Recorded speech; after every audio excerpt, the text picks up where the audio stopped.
زین العباد کے دل کی صدا ہے، زین العباد کے دل کی صدا ہے، ہم یہ دل زوار میں ہوگا۔ ایک انٹرنیشنل بیماری جو ادھر 5 سے 10 سالوں میں ہماری قوم کے اندر یا یہ کہوں کہ داخل کر دی گئی، یا یہ کہوں کہ ہماری بے توجہی اور سہل انگاری کی بنیاد پر یہ مسئلہ پیش آیا ہے، اور وہ ہے ہمارے نوجوانوں کا فرش عزا سے دور ہونا۔ اور یہ میرا درد دل ہے، کئی جگہ یہ بات پڑھ بھی چکا ہوں اور آج یہاں پر بھی پڑھوں گا یہ بات، اور اس امید کے ساتھ کہ جو بھی اس لائیو ٹیلی کاسٹ کے ذریعے سے اگر میرے نوجوان بھائی سن رہے ہیں اور جو یہاں بزرگان تشریف رکھتے ہیں، وہ اس مرحلے پر انشاءاللہ آگے کام کریں گے۔ آج آپ دیکھیں کہ جو استعماری طاقتیں ہیں، چونکہ انہیں عزاداری کی طاقت کا علم ہے، انہیں پتا ہے کہ تشیع کے پاس علم بانٹنے کا سب سے بڑا پلیٹ فارم جو ہے وہ ہے فرش عزا۔ لہذا وہ اپنی ساری محنت اس بات پہ خرچ کر رہے ہیں کہ یہ ان کو تشیع سے تو جدا نہیں ہو سکتے، لہذا کوئی ایسا کام کیا جائے کہ میں مثال کے طور پر دے رہا ہوں آپ کی خدمت میں یہ مثال، کہ ایسا کام کیا جائے کہ سر پر روپٹہ بھی رہے لیکن حقیقت میں بے پردہ رہے، سر پر اس کے روپٹہ بھی ہو لیکن حقیقت میں یہ بے پردہ ہے، بظاہر اپنے آپ کو یہ با پردہ محجبہ خاتون سمجھ رہی ہے لیکن حقیقت میں یہ غیر محجبہ ہے، بے پردہ ہے، یعنی بظاہر اس کو دیندار بنا کے رکھنا ہے، بظاہر دین سے منسلک رکھنا ہے، بظاہر اہل بیت اطہار علیہ السلام کا شیدائی بنانا ہے، لیکن اسے تعلیمات اہل بیت سے بے بہرا رکھنا ہے۔ اور یہ آپ یہ نہ سمجھیے کہ اتفاق ہے، یہ در حقیقت ایک سازش کا حصہ ہے، اس پر دشمن نے باقاعدہ کام کیا ہے۔ میں اپنے نوجوانوں سے جن سے واقعاً مجھے بڑی الفت ہے صرف اس بنیاد پر کہ وہ اہل بیت اطہار علیہ السلام کے شیدائی ہیں، ورنہ آپ کسی کے غم میں 1 گھنٹہ اپنے سینے پر اپنا ہاتھ ماریں کوئی معمولی بات نہیں ہے، طاقت درکار ہے، عشق اہل بیت ہے جو یہ 1-2 گھنٹہ ایک نوجوان کو غم سید الشہداء میں ماتم کرنے پہ مجبور کیے ہوئے ہیں۔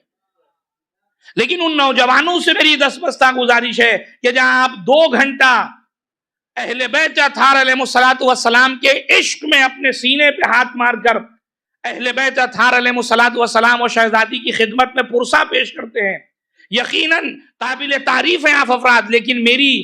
دعا ہے، میری گزارش ہے، تعلیمات اہل بیت یہ ہے کہ فرش عزا پہ تشریف لے آئیے، اس لیے کہ جو 2 گھنٹے میں آپ کو وہاں ثواب ملے گا اس سے کئی گنا ثواب جب آپ یہاں اگر بیٹھیں گے تو آپ کو ثواب بھی ملے گا اور آپ کی زندگی بھی سنورتی چلی جائے گی۔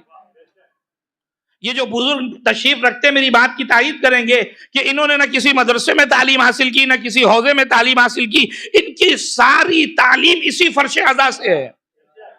آج جو کچھ ان کے پاس اسی فرش عزا کی بنیاد پر ہے، چونکہ ان کے ماں باپ نے کوشش کی کہ انہیں فرش عزا تک نہ تنہا امام بارگاہ تک لایا جائے بلکہ ساتھ میں رکھا بھی جائے، اس لیے کہ مسجد و امام بارگاہ تک لانا کمال نہیں ہے بلکہ اسے اپنے ساتھ رکھنا یہ کمال ہے ماں باپ کا۔ لہذا فرش عزا سے نوجوان جتنا دوری اختیار کریں گے، یہ جو اختلافات، یہ جو احزاب، یہ گروہ، یہ پارٹی، یہ فکر، وہ فکر، یہ سب کیوں آ رہی ہے؟ چونکہ جہالت دور ہو نہیں رہی۔ جہالت دور کرنے کا جو واحد ذریعہ تھا وہ فرش عزا تھی۔ فرش عزا کو آپ نے ایسا بنا رکھا ہے کہ آخر کے 5 منٹ میں شریک ہونا ہے۔ ظاہر سی بات ہے جو 1 گھنٹہ خطیب آپ کو علم دینے آیا ہے، اہل بیت کی تعلیم آپ تک دینے آیا ہے، جب اس تعلیم ہی کو آپ حاصل نہیں کریں گے تو مسئلہ وہی ہوگا کہ من چاہا دین حاصل کریں گے، جو جیسی بات کرے گا اس کے بہکاوے میں آپ آگے بڑھتے چلے جائیں گے۔ لہذا ضرورت ہے کہ فرش عزا تک اپنے نوجوانوں کو لایا جائے اور اپنے نوجوانوں سے بھی مخاطب ہوں کہ خدا را فرش عزا پر آئیے، دولت علم یہاں لے کر جائیے، زہد و تقوی کی باتیں یہاں سے لے کر جائیے، مستقبل کی پلاننگ یہاں سے لے کر جائیے۔ کیا ہے دین کا دامن، کیا ہے آپ کے پاس ایسا موضوع جو دین جسے حل کرنے کے لیے تیار نہیں ہے؟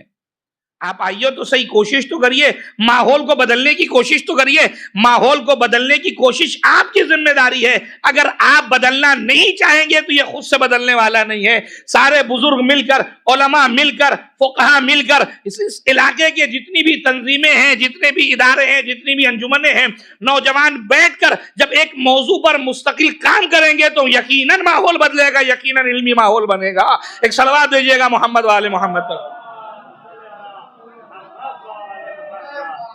لہٰذا اس پر کام کرنے کی ضرورت ہے کہ انشاءاللہ اس امید کے ساتھ میں جاؤں گا یہاں سے کہ آپ یقیناً اس پر کام کریں گے اور ایام اعزاء میں اس کو باقاعدہ عملی جامہ بھی پہنائیں گے انشاءاللہ. ایک صلوات بھیجیں گے محمد والے محمد پر.